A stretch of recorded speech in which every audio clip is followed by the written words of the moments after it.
Ladies and gentlemen, the program will begin in 5 minutes. Please find your seat.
Ladies and gentlemen, the program will begin in a few moments. Please find your seat.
Ladies and gentlemen, please welcome to the stage President and co-founder of the Acton Institute, Chris Maron.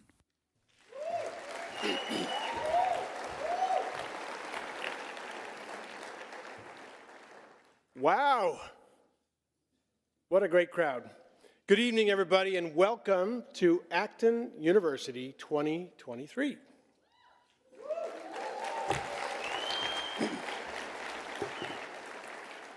I'm really grateful to stand before you representing an amazing Acton team, our staff, the faculty speakers, board members, benefactors, who collectively have made it possible for all of us to be here tonight for the launch of this terrific week ahead.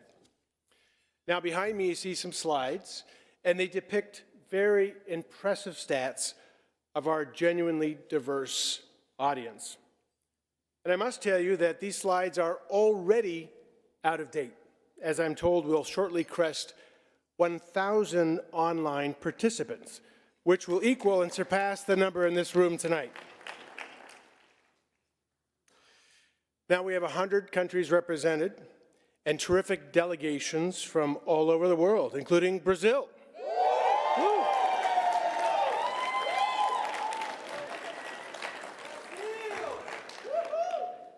We also have people here from India.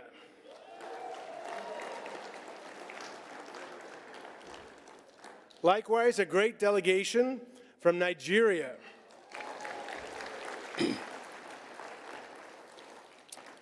And also Argentina.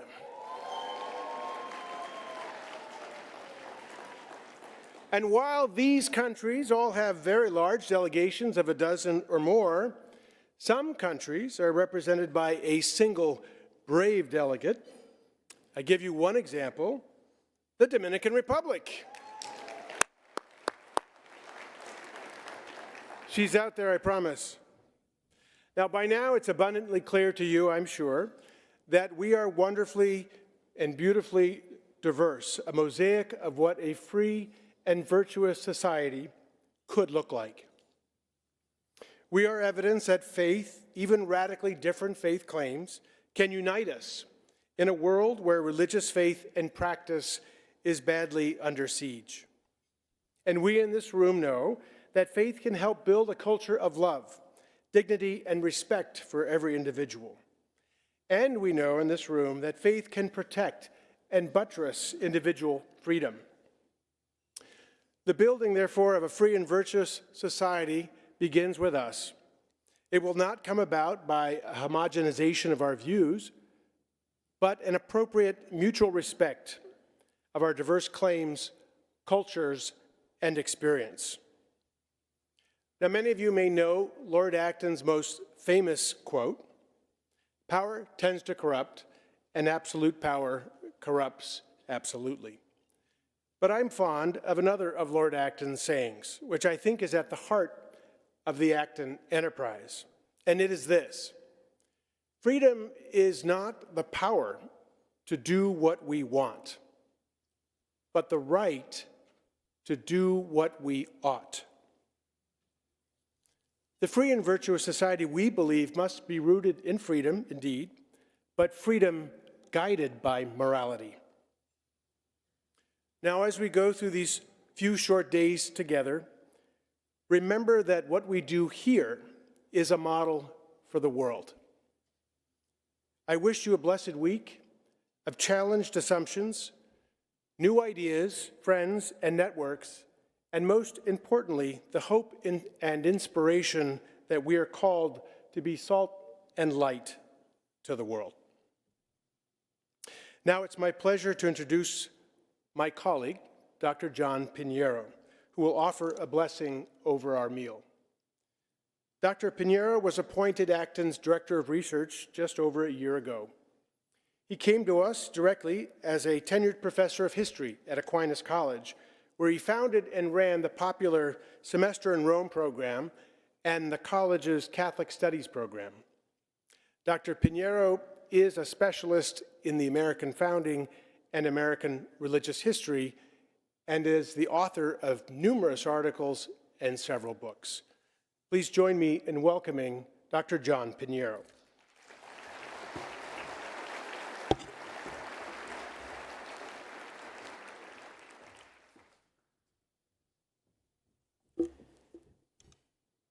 I wish I could see the crowd. You're in the dark, but what a giant crowd, huh?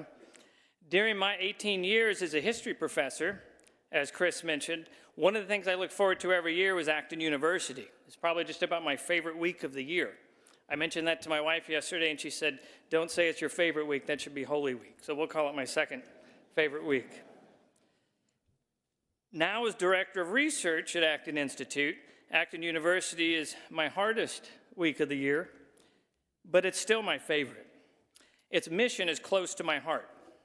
At Acton University, what I found, first as a student and then as a speaker for many years, was a combination of faith and intellect seeking the truth of things. A variety of perspectives from around the world amid a real and not a contrived diversity. A robust ecumenism and interreligious camaraderie. Over 900 men and women seeking to understand the religious and moral roots of a free, virtuous, and flourishing society. And of course, lots of fascinating lectures. Our minds were created to seek and know the truth, and so we find pleasure in doing so. And I'm confident that you too will find spiritual and intellectual pleasure over the next few amazing days at Acton University. And so, let us pray. Heavenly Father, we thank you for this assembly of people from around the world, a world that you created. Because you created it, the world is not only good, but also knowable by the human mind. When we study seemingly disparate subjects or explore ideas that seem at first to have little to do with you, we discover the connection among all things, because there is no place in creation untouched by you. The fact that the cosmos is intelligible at all is a result of the miracle of your creative act, for nothing exists that you did not fashion. As we embark on our journey of study this week, remind us that things are knowable precisely because they are your creation. Help us to see the whole in order to become the whole person you have created each of us to be, and help us see the same dignity and intrinsic value in others. For that which we are about to eat, and for the program and conversations which we are about to experience tonight, please make us truly thankful. Thank you for the hands that have prepared and served our meal. Amen.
Guests, we apologize for the current inconvenience. Give us 1 second and we'll have those lights back on for you.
So you found Acton University, an oasis for leaders with unique backgrounds, drawn together by a big idea: that we are all created free, with intrinsic value, and have the fundamental right to liberty and justice. We all bring with us diverse experiences and wisdom, providing opportunities to promote, challenge, and evolve ideas that will move our society toward greater liberty, justice, and human flourishing. Which starts with learning how to connect good intentions with sound economics.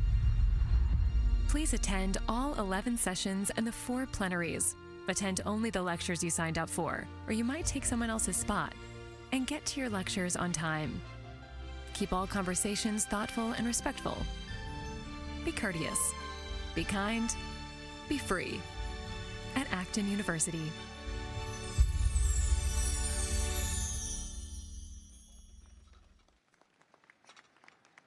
Ladies and gentlemen, please welcome back to the stage Chris Marin.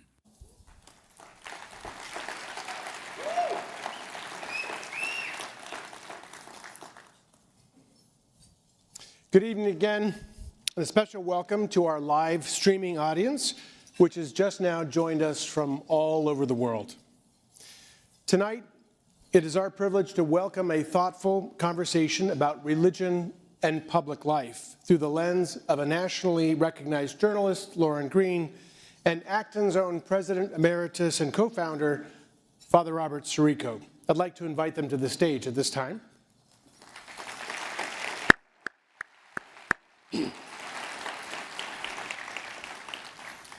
While this conversation is taking place, you are invited to submit questions using the Slido app. And at some point, we'll put a slide up here that will show you how to download it to your phone. You may leave questions there, and in the second half of the program, I will return to stage and help moderate your questions and answers. Lauren Green currently serves as Fox News Channel's chief religion correspondent based in the New York Bureau.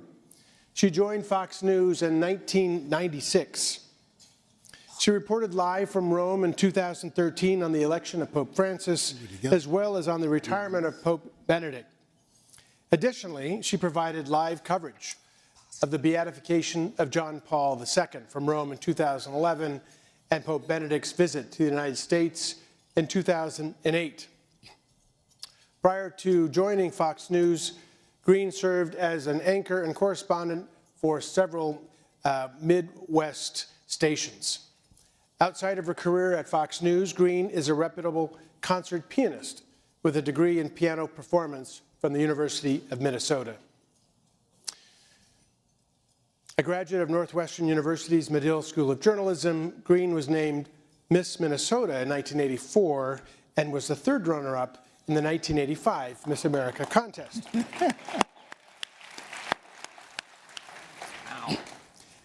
Leading this conversation will be Father Robert Sirico. Father is known to many of you as a public intellectual, responsible for numerous articles and media appearances on some of the top media outlets around the world. He is also the author of several books, including Defending the Free Market and his most recent book, The Economics of the Parables. But before any of this, Father Sirico was and remains a faithful Roman Catholic priest and has served various parishes for 3 decades. In his last assignment, Sacred Heart of Jesus Parish here in Grand Rapids, Father was the catalyst for a dramatic turnaround in the parish and school, taking a school of 68 students to a school of over 400 and seeing the launch of the first Catholic high school in the state in over 50 years. Lauren and Father, I turn it over to you. Thank you. Thank you. Thank you. Thank you, Chris. And Lauren, it's a delight to have you with us because in a lot of ways you emblemize this audience. I mean, the diversity of your talents, the diversity of your interests. We've been together a number of times, both on air and in person, and in 2013. Right. I think it was maybe the first time we actually really met. I think that's the first time we actually met, yeah. Yes. I remember the pasta. Yes. In Rome. Everything With begins with some pasta. Yes, yes. Some pasta, some wine. And your background is very ecumenical in a way. I know that your AME, your tradition, is African American Episcopal Church. Well, I grew up in the AME church because that was the church we went to. My great aunt, who I mentioned in my book, was a Sunday school teacher there. So we grew up in the AME church. If those of you who don't know what AME is, it's the African Methodist Episcopal Church. We just take it all in. I was actually baptized in a Baptist church. I got married in the Greek Orthodox Church. And one of my closest spiritual mentors is a 80-plus-year-old Catholic woman who is a supernumerary with Opus Dei. Well, So that really completes the circle. Yes, it completes it. And I go to a Presbyterian church for the most part. So. And when he said you've been at Fox since the beginning of Fox. Yes. 27 years ago. But were you you started at 7 or 8 yes, years absolutely. old? Yeah, absolutely. Thank you very much. Child journalist. If you ever have this question on a trivia test, I'm actually the first on-air person hired for Fox News Channel. Really? Yeah. Isn't that something? 1996. And was your portfolio then religion as well? Or? No, actually, I came into Fox reporting on the arts, because I had this music background. But my experience really is just general reporting. I mean, my specialty was always the arts and religion. I understand that when you learn about the history of classical music, you are learning about the history of the church, of the Catholic Church. I mean, they go one together. So you learn a lot about, order of the Mass and, Gregorian chants and all of the things that were built around the church. Music is part of church history. Sure. Bach used to write cantatas for breakfast. Right. I have to confess to you that in the years of being in public and being interviewed by many, many journalists, the vast majority of journalists, when it comes to religion, are dumb. You've got to be gracious now. They just I'm from don't Brooklyn. know. I don't have to be gracious. Because they're growing up. They're growing up in an era that prides itself on being spiritual, not religious. So they don't understand what really that means. When we were covering the Pope coming to Philadelphia, and one of the journalists actually asked me, she goes, please don't think I'm ignorant, but what is a Eucharist? Yeah. And you have to graciously tell them what it is, and thank them for being curious enough to ask. Yeah, it's not the curiosity or the fact that if I was asked the details of I don't know, some esoteric religion, I wouldn't know it. I would say that, but it's I suppose the prejudice with which a lot of journalists come at religion. As a religion reporter for Fox, do you experience that? Well, that's very different. The prejudice is very different because that's an assumption that every religion is pretty much the same. And that's a very Enlightenment-based assumption that religion there is kind of, as Marx says, it's the opiate of the people, that kind of thing. And so all religions are just fantasy, they're all the same. And that's an ignorance on a different level. Yeah. That is an arrogance of someone who really has not done their homework about understanding the differences between these faiths. And then understanding that they too have a faith and they do have a doctrine for which they really are ignorant of. And that's really the greater shame. Yeah, it's like the Enlightenment presupposition isn't an ideology, isn't a stance, isn't a religion in some cases. Right, and this is the idea, and I'm sure this is something that everyone's heard of. A secular person will bring out the parable of the blind men and the elephant, and that the blind men, they come up to an elephant, which is, by the way, I say this to the New York Times reporters present, is not in the gospel, that parable. It's not in the gospel. It is not in the gospel. Thank you very much. But it's explained to people. The secular people will always bring out this idea of the blind men coming up to the elephant, and everybody has a different idea what the elephant is. Someone will take the trunk, and they say, well, elephants are long and narrow, and the leg and the trunk, and everybody has a different view of the elephant because they're blind and they can't see everything. And so the secular person will say, see, all religions kind of get the part of the truth, but not the whole truth. And that's the mantra that they give people about religion. They're all basically the same, but they don't have all the truth. And the problem is that the secular person doesn't understand that there is somebody who can see the whole elephant, right? The storyteller knows it's an elephant.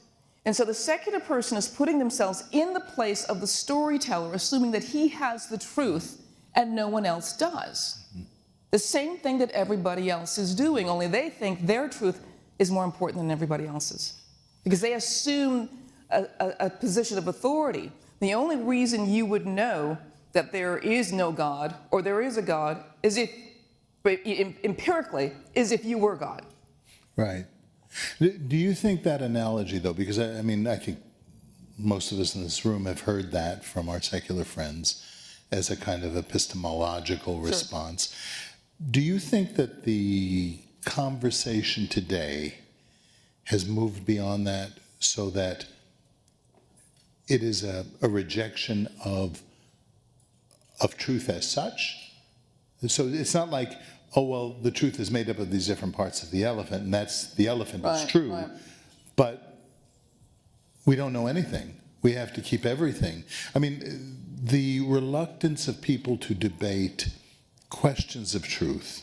Well, if that's what you're going to talk about, I don't want to have this conversation. I think there is a resilience, a resistance to believing that there is something kind of objective truth, that everyone kind of is in this position to say, everyone has their own truth, and what works for you is fine, it doesn't work for me. But what they're forgetting is that that can actually exist on superficial levels. Like, I like green, you like blue, I like roses, somebody else might like daisies. Those are superficial things. But when you get to fundamental truths, that's a whole different level. But they're also subjective things. They're not objective things. Right. When you get to fundamental levels to believing that there is an objective truth, that's where most people fail to go to because it's actually too painful. There's a foundational level of knowing that there's something else besides what I believe. What's painful about that? There's an objective truth that must exist outside of myself. What's painful about that? Painful in that, well, the theologian gave an example of a man who, I mean, this is a kind of a long drawn out thing, but this is a man who was married, but his wife died, and he only has a son, and his job isn't taking off, and he's destitute, but he's able to send his son to a private school, and then the private school says, your son, we think your son's a thief.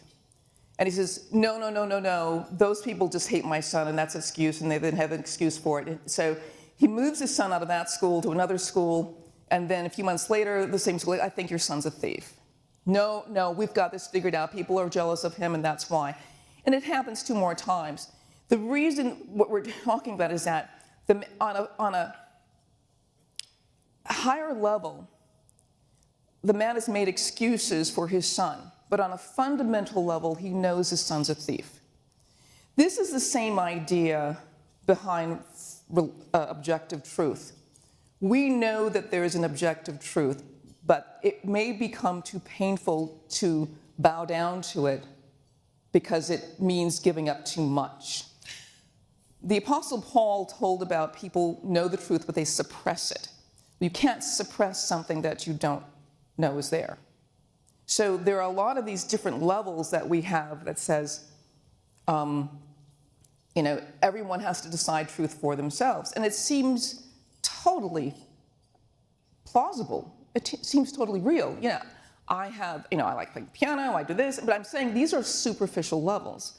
But you're seeing in the community and the culture today where we're getting down to some very fundamental levels of things that people say, no, that's not right. Well, I believe it's right, even if you don't.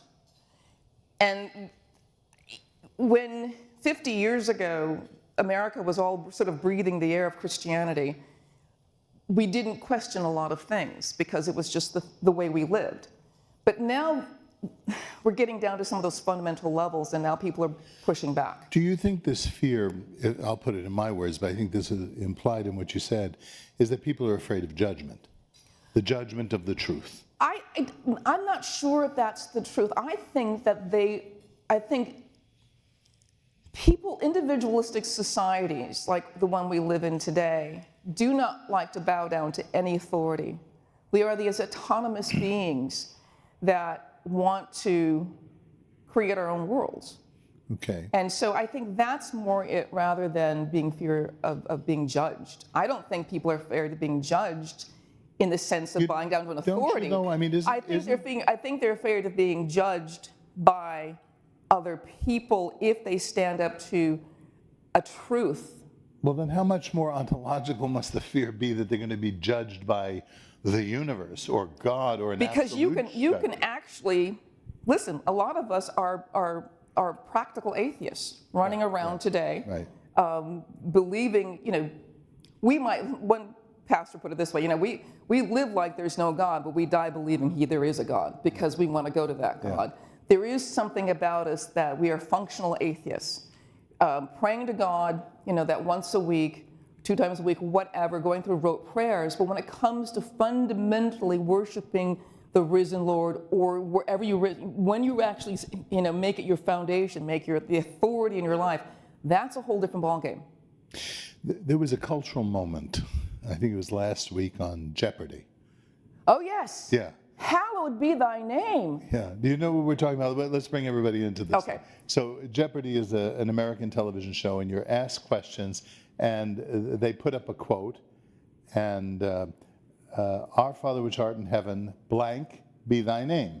And there were 4 people, and there's a lot of money running on this. I didn't see the episode itself, but I read about it. I think they could have gotten $200 for the answer. Oh, $200. Yeah. But which built to a bigger prize.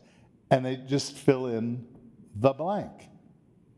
All 3 of them with smiling faces. Crickets. What is this? What is this? I don't want to overemphasize the moment, but I do think it's an example of how people are moving away from organized religion and rote prayers. I think that's one of the examples. I think you see in the Pew surveys and how people, like I said, are being more spiritual, not religious. There's something negative associated with being associated with organized religion. But one of those things that organized religion does give you is an ability to not pay so much attention to yourself. The Catholic Church has a wonderful amount of prayers and novenas, for feast days. In fact, of course, Friday was the feast day of the Sacred Heart of Jesus, on the same day that the Dodgers were honoring the Sisters of Perpetual Indulgence. Well, them bums, they've had it coming for a long time, the Dodgers. I've had it against them since 1956. And this just puts you'll pardon the expression, frosting on the cake. And I wonder, one of the things is, the question I wanted to ask about the Jeopardy contestants, were they all Christians? If they may not have all been Christians. They could have been from some kind of faith tradition. Certainly the Jews don't say that our Father, and they might know it, but this is part of cultural legacy. And maybe they were afraid of saying the wrong words. That can happen too when you're dealing with religion. What's the connection of this to the nuns? N-O-N. Oh yeah, absolutely. The nuns are the nuns, the people with no religion. People who, we're okay, and I can be moral and ethical without religion. Right. And my answer to this, and that's not just my answer, but theologians' answer to this, is that you are religious. You just don't know the religion you're bowing down to, and that's the problem. Yeah. If you're not bowing down to a specific understanding of the doctrine that you believe in, you're bowing down to something else. Doctrine is basically something, a set of rules by which you live, and that honestly, you really evangelize to other people, right? Like, don't preach to me about your religion. I have my own religion. Don't preach to me because everybody... You have your truth. Right, okay, and I could say to you, don't preach to me, everybody should decide right or wrong for themselves. Everybody should follow their passion. Right, everybody should decide what's right and wrong for themselves. How did that work out for Harvey Weinstein? That is a doctrine. Yeah, how did that work out for Harvey Weinstein? Right, exactly. But people don't understand is that is a doctrine by which you are living by, supposedly, and you're trying to convince other people that is how you should live. Now, Christians do have the doctrine of the Great Commission. Go and preach the gospel to the world and baptize in the name of the Father, Son, and the Holy Spirit. Christians do have that doctrine of spreading their religion. But what secular people do, and many other people do, they don't realize that they're actually evangelizing. Well, that's what they call the public school system, right? Yes. You know. Well, this is the very interesting thing about the public school system. Laugh if you want, but you know, the Bible says that the fear of the Lord, when I'm not talking about being afraid of God, the fear of the Lord means being awe and in reverence of God is the beginning of knowledge and wisdom, right? That's what the Bible says. And if that is true, what kind of education are students getting in the public schools if they separate knowledge from God? They obliterate God from any kind of discussion. If the Bible's true, it says, the fear of the Lord, knowing God, is the beginning of all knowledge and understanding. To separate those two things means what kind of education are you getting in the public school system? One of the interview, I think it was theologian I interviewed, he said, excuse me, he talked about Isaac Newton, great physicist who gave us an understanding of gravity, among other things. He says, you know, you really could call Isaac Newton a theologian who dabbled in science. But the way you learn it in public school, he's a great science who kind of like sort of, you know, thought a little bit about religion. And that's not true. I mean, Isaac Newton looked at Psalm 19, you know, the heavens are telling the glory of God. You know, day after day they pour forth speech. They look at that and say, God is talking to us through the natural resources, to the sciences. If there's a God of order who created that, then science is a way to know that God better. You don't get that in public schools today. Yeah. So, you know, one of the most uncomfortable questions that a priest gets these days, especially if you're in a hot debate with somebody and they're losing, what do they bring up? Pedophilia. Oh. And I never do. I wouldn't expect that. And it's a difficult thing because if you too flippantly dismiss that, you're seen as not being horrified by the evil of what pedophilia is. I mean, what I often say is, hey, you wear this around enough, and you'll know what people think about that. But how do you judge the evil of pedophilia on the basis of that kind of nihilistic philosophy that you were just describing? You know, I have to follow my bliss. Certainly pedophilia is evil. There's no doubt about it. Well, but I mean, from the philosophical point of view, that I need to just follow what gives me meaning. See, this is where the secular humanistic understanding of the world breaks down. Yeah. At what point do you decide something is evil? This is it. What's the standard? What's the standard by which you judge other people? This is, you know, I love that the Acton Institute and Acton University is about understanding the freedoms that we have to live free, to pursue our interests, and to pursue the flourishing of ourselves and our fellow human beings. But where do those rights come from? And that's the issue, is that if they come from me, a faulted, sinful human being, then we have a lot to worry about. Well, Chris quoted Acton, you know, that it's the obligation to exercise our liberty in accordance with the truth, with what we ought to be doing, a moral ought. Well, see, that's, you know, what is it? I think Norman Geisler said, you know, sociology is what we do and theology is what we ought to do. Yeah. I mean, it's sociology, I mean, it's like any science, it shows you what's there. And what it means, it has right? no moral, ethical boundaries to it. It's just showing you what is.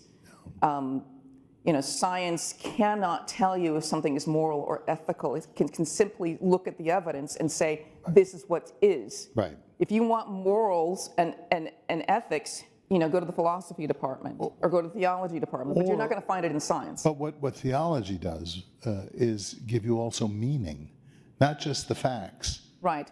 but the meaning behind the facts, or the wisdom Well, of the world. I mean, this is the whole, remember the first question that theology starts to ask in philosophical vein is like, why are we here? Right. And why are we even conscious of that ability to ask, why are we here?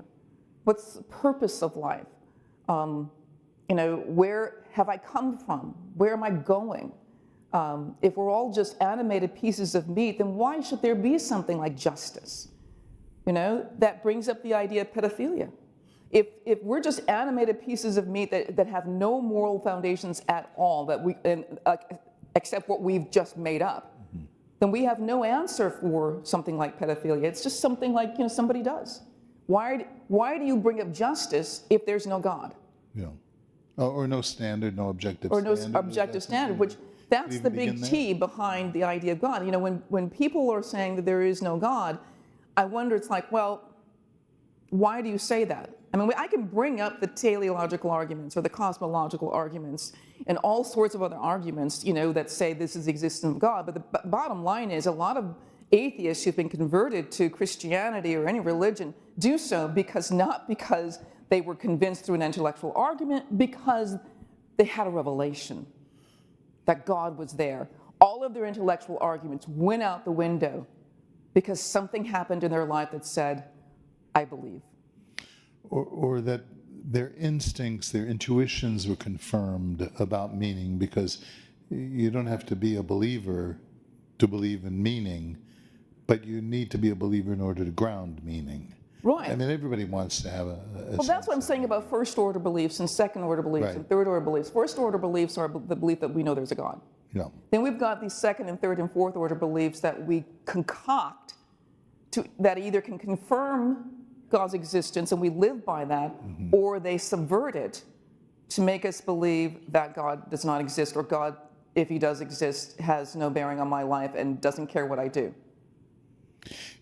Aside from the fact of being impressive that a journalist is speaking about teleology and ontology and the like, your portfolio, do you just do religion now, or you do regular? I do everything. I mean, the great thing about being trained in journalism, you can pretty much do anything. Right. But I always think that there is a religious angle to pretty much any story. I mean, if you look hard enough, I mean, there's always a moral aspect of it. And one of the things that is there all the time in any kind of news story, especially if it's a crime, murder, is the idea that something else has become more attractive to us than God. I mean, people poo-poo the Ten Commandments, but my whole book is based on it, that there is... By the way, plug the book. It's called Lighthouse Faith, and the idea is, and it's based on a sermon that I heard from Dr. Timothy Keller, who just passed away not too long ago, about the Ten Commandments and about how the first commandment is basically the hinge of everything. I am the Lord your God. You shall have no other gods before me. The parenthetical part of that is, I'm the Lord your God who brought you out of the land of Egypt and out of the land of slavery. You shall have no other gods before me. That's commandment number one. If you understand how the commandments are very comprehensive, you realize that commandments, you can't break commandments 2 through 10 without first breaking number 1. Right? So if you steal, it means that something else is more valuable to you than God's love, than God being in your life. If you commit adultery, and I'm not calling out anybody here, I just want to make sure people know that. If you commit adultery, it means someone else's love is more important to you than God's love. And you can go down the line and understand that each one of the commandments relates first to the first commandment, and then second by relating to every other commandment. That's why they're very comprehensive. What you see, though, that is a closed system, and you can apply that system to a lot of other disciplines. I found it in music with the major scale, and the major scale is based on the overtone series, which is something that exists in science. It's not something man created. You find it in science, of course, with the cell and the nucleus of the cell. You find it in so many elements. And finally, I just said, this is like God's logo that he's got on everything. Let's come back for a moment because of your musical training. And talk to us for a moment about beauty, about music, about how music speaks of God or evokes the presence of God or makes one aware of God's presence? It seems to me there are some musical forms or some hymns, and I don't mean in a strict sense. I don't mean just Gregorian chant or My Love is black gospel music from growing up in Brooklyn. And, you know, I knew Andre Crouch many, many years ago. Half of the 3/4 of people here will know who Andre Crouch is. But is there something about the scales or the combination of musical composition? I've lectured on this before, and it is a little complicated if you don't know music, but if you do know the diatonic system that was created out of Europe, basically, it is based, if you know a scale, it's 1, 2, 3, 4, 5, 6, 7, and 1. In Europe, they do the solfège system, do, re, mi, fa, sol, la, ti, do, which is what the song from Sound of Music is about, do, di, re, fi, mi, di, do, re, mi. Okay. Those are the notes of the scale. In American music schools, they just do numbers because it's just easier. Well, where does God sneak into this? Because if you look at how the Ten Commandments are, I mean, I'm talking about the scale, the major scale. I'm just going to use the major scale. Each note in the major scale has its significance by its distance from the keynote, right? A C scale is a C scale because of how the scale is created. The scales are made up of a series of half notes and whole notes.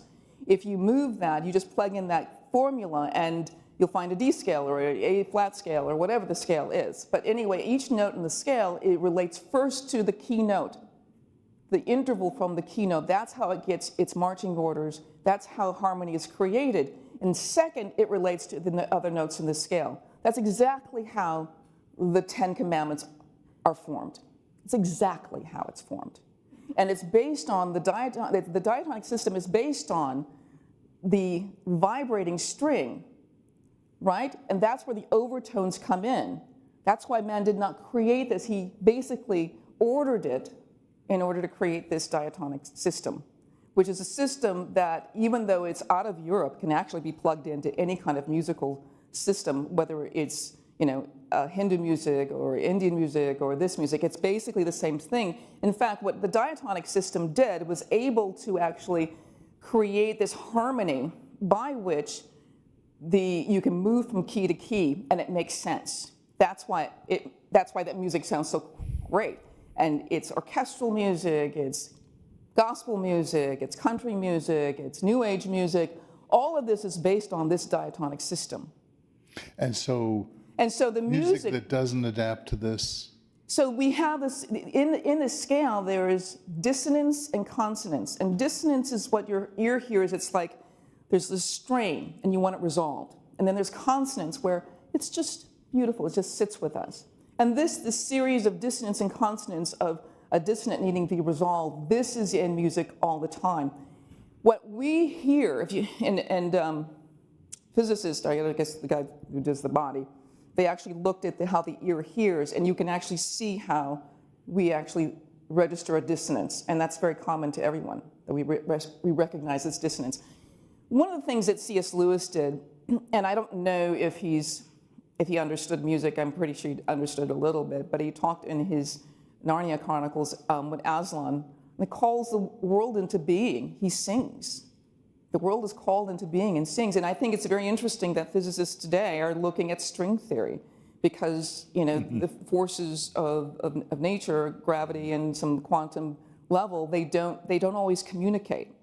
At this sub-level, they don't communicate very well. So scientists are looking for the unified theory that would kind of combine everything. And even it's kind of interesting that we call it string theory. Yeah, I don't know much about music, but I followed everything you said, and it just has such a parallel to the moral life. Well, it does. And the thing about it is understand that every community, every culture has music. Every country has their country song. You know, we have they have their anthem that brings them into this love for their country. We have songs that are, we sing to people we love. You know, more than 200 times in the book of Psalms, God is saying, make music to me. Well, it's all musical, right? It's all music, but you know, He's commanded us to make music to Him. It's got to be a strong connection between God and music if He's commanding us to make music to us, because it's beauty in the music, and beauty is something we don't just keep to ourselves. Beauty is something we want to share.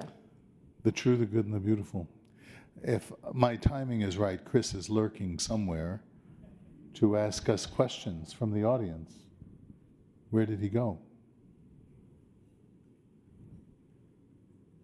I thought he was There here. it is. There he is. There he is. Do you have questions for us, Chris? I do. Thank you. Okay, we have a number of questions that people have submitted on Slido, and again, you're free to continue to add questions to it. One question is, if people reject objective truth based on their feelings, how can we compassionately open their eyes to see reality? I think one of the things that when people deny objective truth is that we have a tendency to debate and want to win an argument. And I think it's really important that you stay in a relationship with people, even if they keep denying the truth. I've seen so many people have been converted because somebody was just friends with them. Someone loved them enough to just keep loving them. You don't have to sacrifice your own faith and your own beliefs in order to, I don't want to say convert somebody, but in order to make them understand objective truth. There are certainly ideas you can bring up to them about, you know, okay, so you don't want to teach your child about religion because you think it's too oppressive or it's too intrusive in their life and you want them to decide what truth is for themselves. Do you do the same with crossing the street and a red light? Well, I just want her to find truth for herself, so I'm going to let her figure out if she should cross on the red light or the green light. You know, I mean, that doesn't make sense.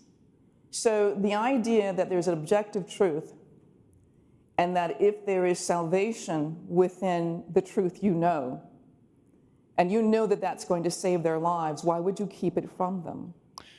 You know, from a pastoral point of view, and I'll just share this with those of you who are in ministry, one of the most important things that I think, and it's not the only thing, but it's an important part of our pastoral toolkit, is when a person says, no, I don't want to, is to listen to the reason behind that. Exactly. And to get them to say more about that, because it can be very clarifying that this parent who doesn't want her daughter to learn about religion, why is that? Tell me more about that. And then you get into this discussion of fear of abuse, fear of judgment, fear of coarseness, fear of this. You know, I mean, you know, we did a good bit of bashing of journalists. Thank you for your patience. And secularists. But I think we could offer some correctives to religious people too in the way we quote unquote witness. I think you're right. I mean, you must stay in a relationship. I mean, C.S. Lewis is certainly one of the intellectual heavyweights and powerhouses of the 20th century. He became an atheist because when he was 9 years old, his mother died. And he could not understand a world that would be so cruel as to take his mother from him when he was only 9 years old. And that, to him, was there must not be a God. So intellectually, he pursued the idea that there is no God, and that's why he became an atheist. I think a lot of believers think all we have to do, I said this just recently in a homily, that we think that all we need to do is tell people the truth. Barth said, preach at it. But is that the only value, or isn't what we want to do is to get people to live the truth? Well, we want to, you have to How preach, can we do you have that? to preach the truth in love. Yeah. One of the things that's very, very important, and you can see this in Jesus all the time, Jesus never responded to somebody with a direct answer. He always responded to somebody with the answer that they needed to hear. not what they wanted to hear, but because he read their hearts. He could see inside who they were and why they were asking the question. I mean, you talk about Nicodemus comes to him, and Nicodemus, certainly probably a doctorate in theology, right? I mean, he's the head of the Sanhedrin. He's all that. He's coming to Jesus saying, he thinks that he just needs a little theology to top off the tanks, And Jesus tells him, you must be born again. What? All of my theology means nothing. He's thinking, no, you must be born again. And you see response even to Mary and Martha, the death of Lazarus. One sister says, if you'd been here, my brother wouldn't be dead. And he says, well, he will resurrect, and he gives him her theology. The other sister says basically the same thing, and all he does is weep with her. Jesus wept. Mm-hmm. You see, he understands the needs of the individual before he responds. So we need to understand the needs of people before we respond. Yes, it can be offensive. I don't believe in God. I think it's all stupid. Okay, that's a hard answer. The natural instinct for a believer who's very passionate wants to say, well, then you'll go to hell and all that, rather than to... Well, people's temperaments are different. Some people want to give all the rules. And then some people just want to love and just, well, that's okay. But you need tension, both. If you want to affect change, you need both. Yeah. And that's what Jesus said. There are several questions related to individualism. One person asks, can individualism in America be cured? And another asks that there's a connection between atheism and individualism. So I think it begs the question, I'll start with you, Father. Yes. What do we mean when we talk about individualism? What's its importance and what's its necessary limits? Yeah, I listen to this critique, of especially to people who believe in freedom, who believe in the liberal order, as we call it. I want to say, first and foremost, of course, we are all individual, right? From the moment of our conception, we have our own DNA. We're unique. The very word unique means one of a kind. So we have to begin with that. When you put the ism on the end of it, then you mean that everything is ordered to that, which is related to subjectivism, right? Because then I become the arbiter of what is true, and then you get, as I said earlier, the Harvey Weinstein and all of that. So the question, if by individualism we mean that everything is ordered to our particular individual, unique preferences, then you have chaos. And what you also have is a denial of who human beings are, because we're not just individuals, because even at that moment when we come into existence and have our own DNA, where are we? We're in our mother's womb, which means we're in relationship to our mother. So this is who we are. These two tensions have to play themselves like the tensions that you were talking about, compassion and the truth. We have to live out this tension between our individuality, our uniqueness, and our social construct. The fact that every one of us doesn't invent a language. We learn a language. We learn a culture. We learn things from other people. So if you say atomistic individualism, yes, of course, that's absurd. I mean, how can a person live? How can a person speak? Form concepts. We get all that from our culture, our society, and our family. All right. What you said? Speaking of...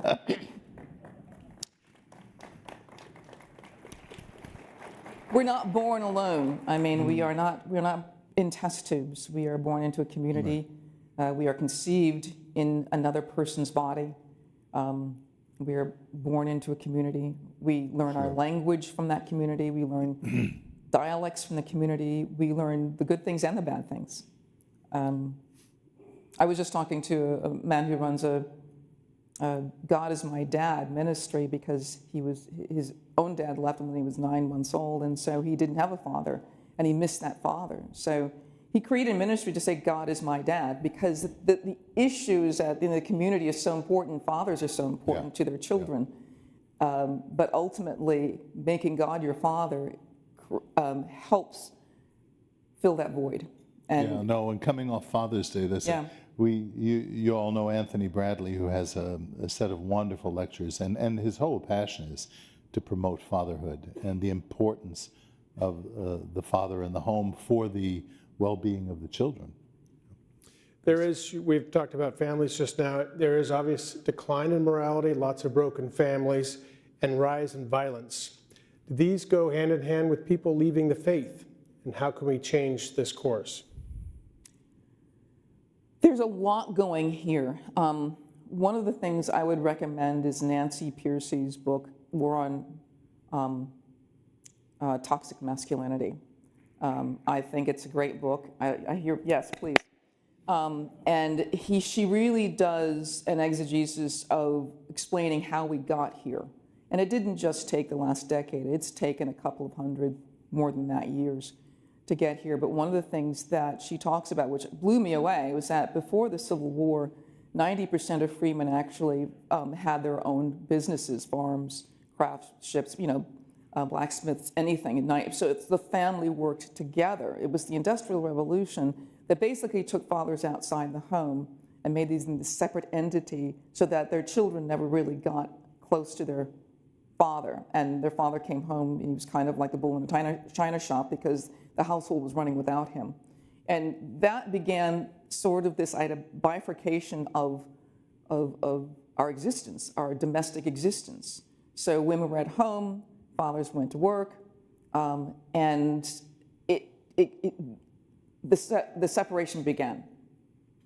What you've got today is, what happened with that is that men in climbing the ladder of success kind of issued their faith in order to kind of create wealth. It was okay to, subvert some of the ethical rules if it meant, the company's going to do better. So they began these bifurcated lives of, I'll go to church on Sunday maybe, but during the week I have to be another person. And then you've got a situation where they are not even going to church. And then you've got a situation where families are falling apart because they're not going to church. And it's not, mom can't hold the family together by just bringing kids to church because now they're missing a huge element of their life. If dad's not going to church, kids start falling away from church as well. The family is the unit by which communities gather strength. If the families are weak, the country is weak. So why are people moving away from religion? Because religion creates a set of moral standards by which you must live and gives you reasons for those. If an individualistic side says, I decide what's right or wrong for myself, that's a direct conflict from what religion says. Who's going to be the authority in your life? By what authority are you living? An individualistic society says, I'm my own authority. But religion says, no, you're not an authority. God is your authority because God is your creator and God knows you. That's a whole different scenario. People move away from religion for various reasons, but you've got, there are all of these different pathways. You've got the public school system that are, preaching to your kids about morals. You've got certainly college, when they go away from school, when they go away from home to colleges, they're being surrounded by liberal, groupthink. There are a lot of, and so they get out of college and say, I can be anything I want. I can do anything I want. I can have sex with whoever I want. I can do this wherever I want, because mom and dad aren't there. Giving children a faith that's their own is so important. And you can't just bring kids up now and send them off to school and think that the school is going to reinforce that faith. It's simply not going to. Mm-hmm. American news sources used to prize themselves as being neutral. How has this changed? And how is that impacting faith in America and I imagine many parts of the world. Did you read the article by, forgotten how you say his name, the publisher of the New York Times in the journal, what's the prestigious journal of journalism? The Columbia? No, I did not read it. They had a very interesting conversation in the New Yorker. As many of you know, for my penance, I regularly listen to National Public Radio. And it was a very interesting conversation. What's his last name? I've forgotten. Anyway, it's about the need for non-biased journalists. I mean, he's just taking the traditional position on journalism. Yeah. What's the sense in your orbit with journalists? Well, one of the things that's changed about journalism today is 24-hour news. That's changed. But you've got opinion makers really having shows, and then you have a difference between the news. Like, I work in the news division, so when I do a news story, it's a news story. And even though I am staunchly pro-life, when I do a story about the abortion debate, I make sure both sides are represented, because that's a news story. What do you say to NPR, where they don't have producers or journalists who represent any other position than the standard left position, right? Moderate left position? I think what you're seeing there is a situation where a journalist, and I'm assuming they're more secular, doesn't even know that they have a faith, and their faith is what they're worshiping. This is why I think the anti-abortion movement is so passionate and ravenous, because it's not just an opinion, it's the foundation about what they're living. Well, that's what secularists would say. Yeah, and I mean, you're willing to hear out the other case and present it honestly. I'm seeing less and less. Obviously, the New York Times is concerned about this, or their publisher wouldn't have written this article. And we know the stuff that's gone on in their editorial rooms among their journalists. I mean, this editorial. I mean, New York Times is certainly not, totally, objective. Really? Well, I remember when I first got here, and that would have been like 25, 26, 27 years ago. I got and I remember going to a luncheon with some other journalists, and I was just this newbie from the Midwest, and the journalist was sitting next to me. She worked for the New York Times, and I don't remember her name, but she was an older woman, and she told me, says, well, the editor said to us not too long ago that the New York Times will no longer be a heterosexual newspaper, meaning that they would treat, gay and lesbian homosexuals as equal with heterosexual people. And I went like, what? I said, okay, all right, I'm in New York now. So, I mean, so what I'm saying is that for some people, that makes sense. But let's just stop a second. Why can't you treat homosexual people equally and honestly and objectively? But understand, this is before marriage, there was gay marriage. We're talking about, and so they were talking about when they were talking about the marriage and engagement section. Rather than preferentially. No, but that was the idea. Was that we're going to put gay couples in the marriage announcements and the engagements announcements. Yeah. I went like, oh, that's very interesting. Yeah. So I mean, in hindsight, yes, it's very you want to treat people equally. People are equal, right? People have the same dignity before God. People are equal, but ideas are not.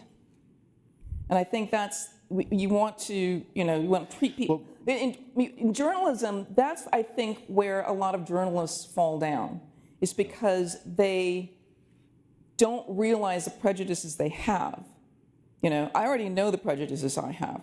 So now I'm going to work overtime to make sure the other side is represented.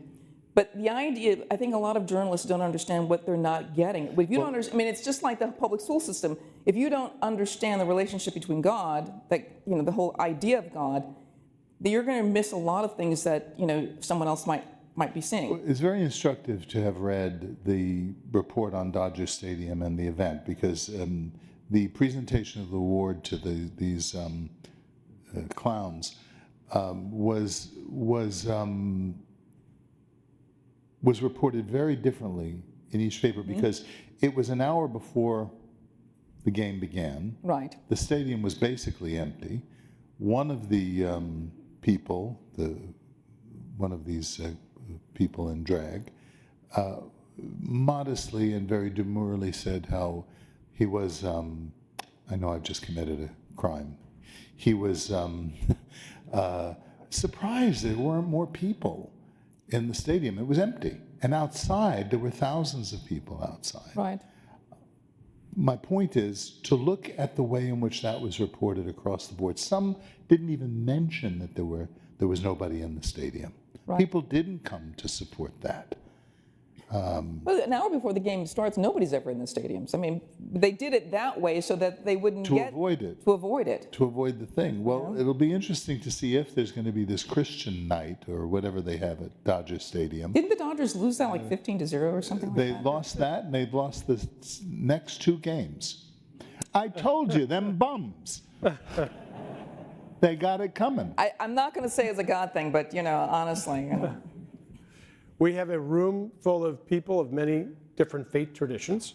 So one question is, how can people of different faiths work together to reassert a shared absolute truth given today's relativism? You're going to take this, but I think that, most religions believe in treating people correctly and loving people and having a certain respect for people. I mean, I think that's a level that we can all agree on. The fundamental levels of religions are quite different, and so you're not going to be able to agree on that.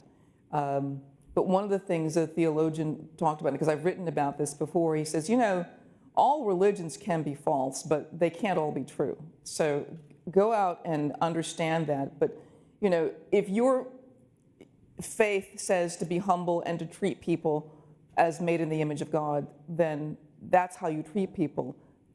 C.S. Lewis in his The Weight of Glory talks about, you're not just looking at, You've never seen a mere mortal. You've never seen a mere mortal. I mean, even the woman who cleans the hotel rooms, you're looking at someone who's an everlasting splendor or an eternal horror. Exactly. But you've never seen a mere mortal. Right. Yeah. You're looking at someone who bears the image of the Almighty God. Yeah. What I would just add to that is to say that, in this room tonight, we have a wide diversity of religious opinion. Okay, the bulk of it is Christian, evangelical, and Catholic. But we have Muslims in this room, real Muslims. We have real Hindus. We probably have a few real secularists, atheists. What makes it possible? Well, first of all, of course, respect, as you say. But I think it's a common grammar. People can't communicate if they don't have a common vocabulary, a common grammar. And it seems to me that in some sense, and you can call it this by different names, but it's some sense of a natural law. The most fearful thing we ever see in modern parlance is the person who makes an argument by saying, I feel. If you want to have a discussion with me about your feelings, then let's get a psychologist involved. If you want to have a discussion about the truth, then tell me what you think. Yeah. Tell me what you think is true. Right. I think, we can all get along if we just learn what, toddlers learn. Please, thank you. No, thank you. Well, that's a good segue to thank you and you. Please join me in thanking them for this conversation. Thank you.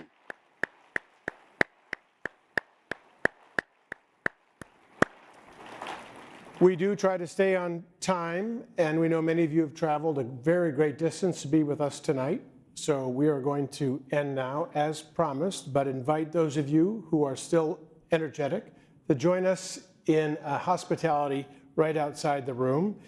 Tomorrow morning, there is a continental breakfast to be served here starting at 8 a.m., and classes will begin at 9. Thank you again for being with us tonight. We'll see you tomorrow. I don't have it on here.